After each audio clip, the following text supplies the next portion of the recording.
Well, the Formula One season ended pretty fast, didn't it? Sure, there are still a couple races to go, but both Drivers' and Constructors' Championships are done and dusted. Never fear, for a new racing series is here. Introducing the Velocitron Speedia 500, a new championship to satiate your unstoppable hunger for pure racing action. Interplanetary superstar Override is defending her title against the fastest drivers from Cybertron and beyond at events exclusive to your local Walmart, with such formidable opponents as Blur, the Unstoppable Blue Demon, and a Honda City Turbo? A crane truck? Cosmos?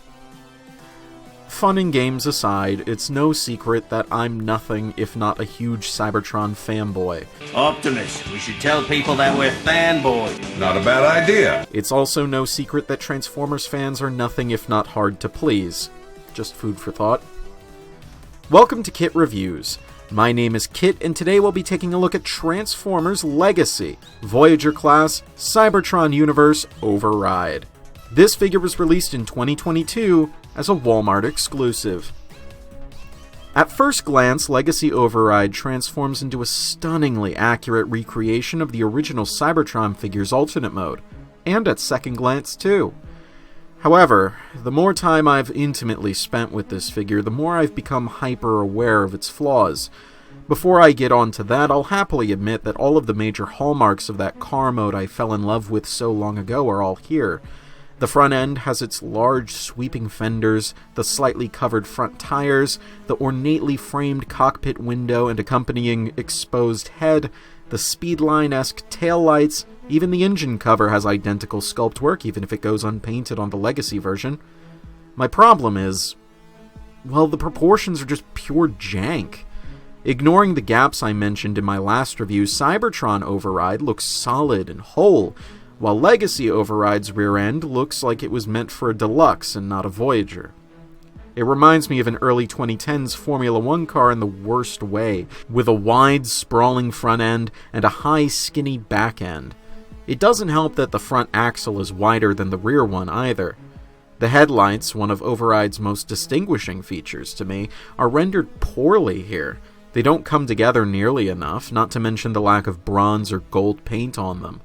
All of these issues compound on each other to make a very awkward-looking alternate mode. Now, alternate mode has never been my top priority when it comes to reviewing Transformers in general, but I make a huge exception for Override, whose original form is one of my favorite things in all of existence.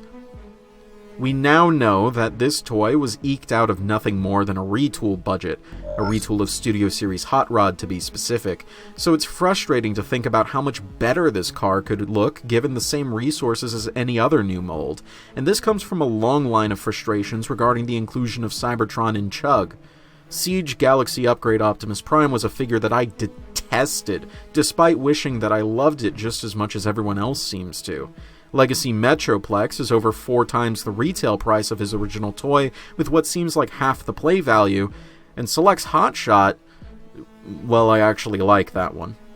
Override's alternate mode isn't exactly what I'd call bad.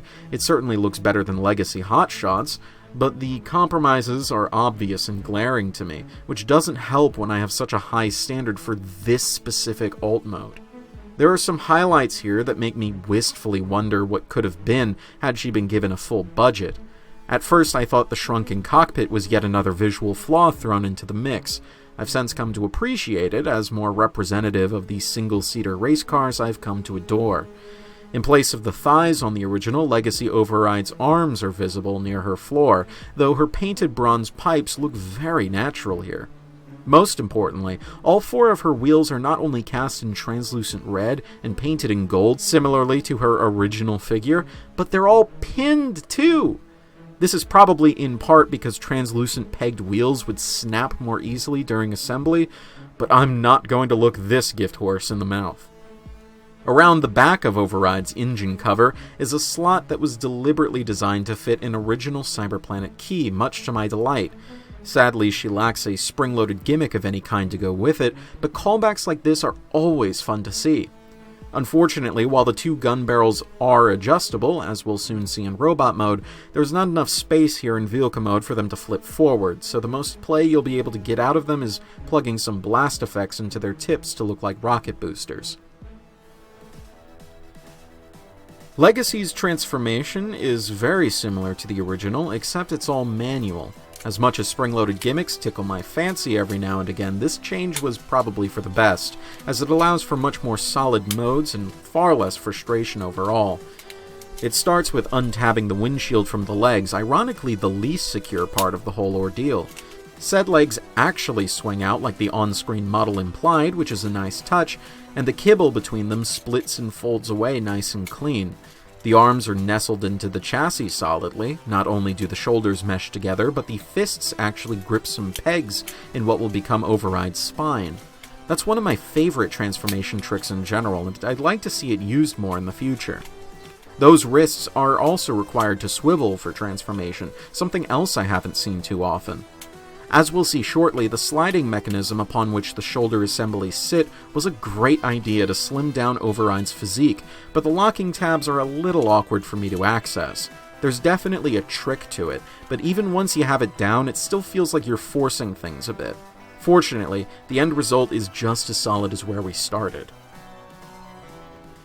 Suddenly, a lot of the compromises and faults I picked to shreds in vehicle mode make a lot more sense. Now this is what I'm talking about. Override is not only more accurate to her on-screen model, but her proportions are generally more natural and athletic. That's not to say it's exactly Vitruvian, there's definitely a good bit of stylization going on here, but this robot mode makes the original look like a dumpy mess. Well, it was a dumpy mess. It just looks even more so like one now. It's clear now that the reason the ass end of Override's alternate mode was so underdeveloped, and the cockpit so much smaller, was in service of this slim and sleek torso. The result is just so clean and concise, and the way it's formed using hinges and sliding joints is genius, even despite my misgivings. The faux pipes from the original design are a full-on motif here, wrapping around the forearms and painted in a much stronger bronze than before. And might I say, those forearms aren't hollow in the least, a rarity these days. In fact, the only quote-unquote hollowness I can discern would be her calves, though the car mode kibble does a valiant effort in covering up the worst of it, even locking in place. Do I even need to tell you what I think of the legs? They're swooshy and smooth and angled just enough in just the right places that they just satisfy my aesthetic appetite. They look much better as shins than as fenders, for sure.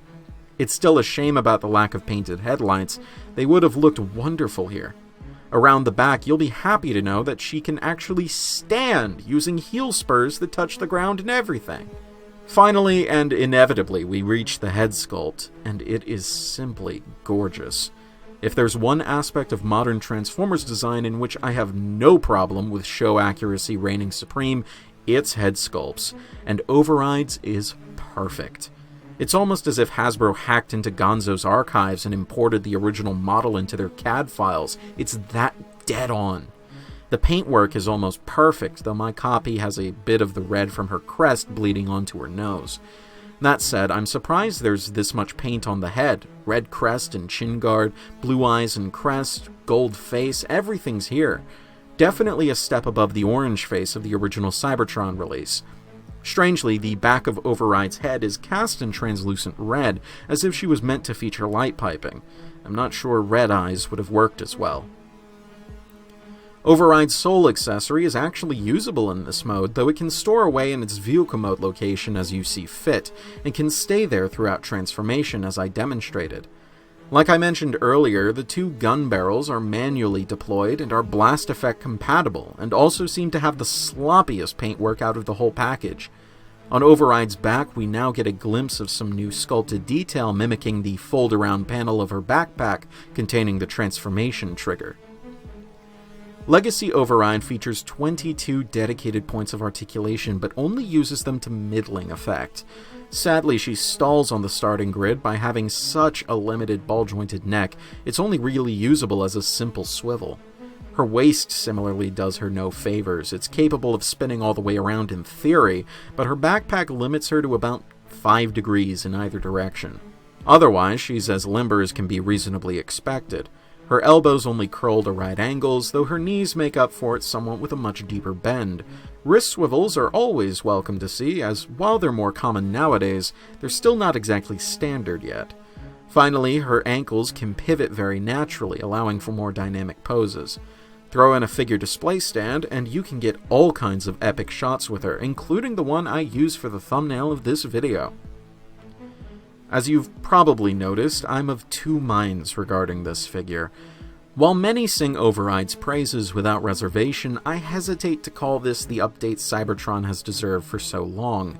It's certainly a major leap in the right direction, especially when put next to the likes of Galaxy Upgrade Optimus. For starters, she's a unique mold, but the compromises are nonetheless obvious. Certain aspects of her vehicle mode are downright ugly, and it really colors my overall impression. At first, I loved it, getting a good view through my rose-tinted glasses. Since then, I've gone somewhere between mellow and sour. But man, that robot mode. Looking at that in a vacuum, it's easy to see why so many people are nothing short of impressed. I know I was, initially.